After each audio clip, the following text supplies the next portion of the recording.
soldiers to march in synchrony.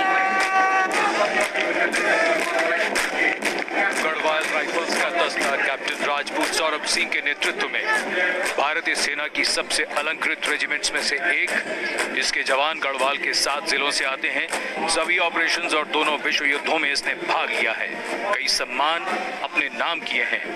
इस regiment का युद्ध घोष है, बद्री विशाल लाल की जय।